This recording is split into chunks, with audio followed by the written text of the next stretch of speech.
Hi, in this video we're going to do some cathedral window patchwork. As you can see, I've made cushions, but you can make absolutely anything you like. We're going to do it on the machine, but you can also do it by hand if you'd like to do some slow sewing. So what you're going to need are some squares. Now these can be any size. Now I'm doing 5 inches by 5 inches.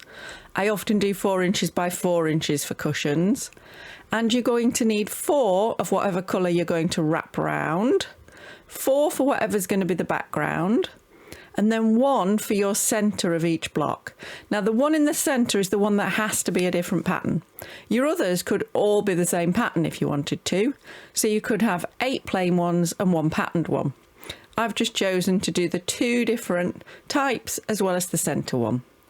Now whatever fabric you're using for wrapping around the centre, making those curves, you need to fold those 4 in half and press them. So you're turning those squares into triangles. And once you've got them, I seem to have 5, that's because I'm making a few blocks, you can start building your patchwork. So take one of your big background squares, I say big, they're all the same size, and place one of your triangles on so that the edges match up.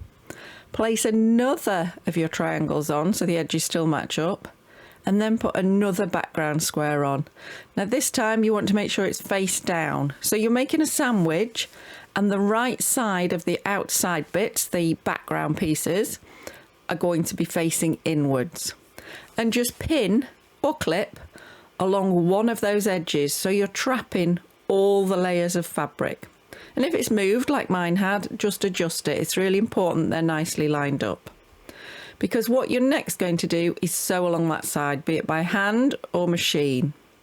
So we're going to pop over to the machine, and you're going to ask me now about seam allowance. Well, I'm using 1/4 inch, but to be honest, it doesn't matter so long as you're consistent throughout your project. So do a little reverse at the beginning and then just run along that side until you get to the other end, and you're going to do a little reverse again. So if you're hand sewing, you're just doing a little back stitch along there. So long as it's nice and secure, it's up to you. And then press that seam open so it lies nice and flat.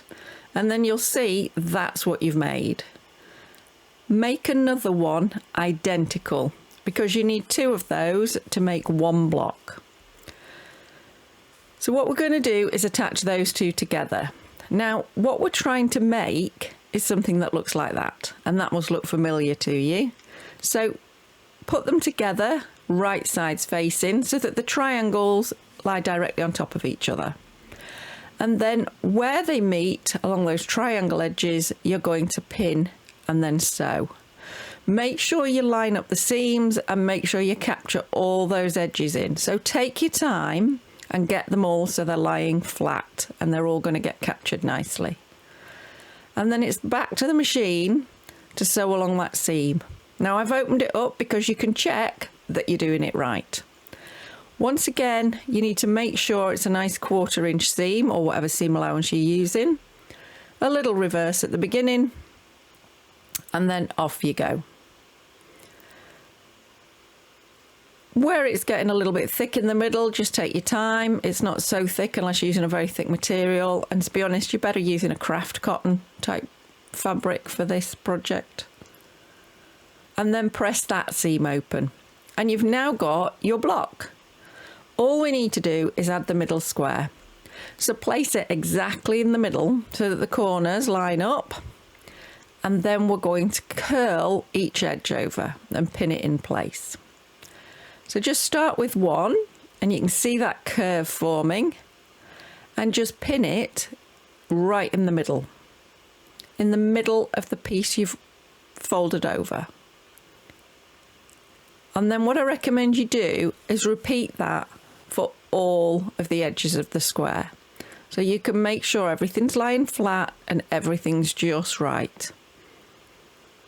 So we've done the 2 sides. And then just keep going and do the other 2. And then you've got your shape. Make sure everything's flat and you're happy. And then you need to pin those corners. What you're trying to make sure is that you've covered all the raw edges. and that they're nice and secured down. So just make sure no raw edges left. If you're enjoying this video, please give it a thumbs up so it spreads to more people, and just keep working your way around, and then it'll be time to sew this down. And I'm not going to show you on the machine, mainly because I forgot to film it. I really need to wake up more. And what you're going to do is just sew around those curved edges you've made. So what you're going to do is make sure you just sew nice and close to that curved edge. If you're sewing by hand, you're going to want to use a little ladder stitch, just so that it's nice and invisible. You might call it a slip stitch. If you're sewing on the machine, just sew close to that curved edge. And as you get to each point, needle in, lift the foot and turn and go back. So it should look like this. And now you've got a block. What you want to do is make some more. And if you're making a lot of them, you'll find you can batch make them. I've just made 4 here, and you can lay them out into whatever design you like. You could do them all with the same fabric. You can do different pieces of fabric, different squares. This is really creative, this craft. So make it however you like. And you can see I've put 4 together there.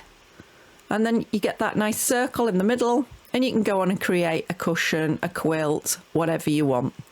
So here are a couple of cushions that I made quite a while ago actually, and you'll see I've also sewn buttons on to embellish, but I've used completely white for the background and then just a coloured square in the middle.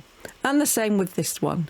So good luck with your cathedral window patchwork, and please leave me in comments below what you're going to make with yours, and enjoy.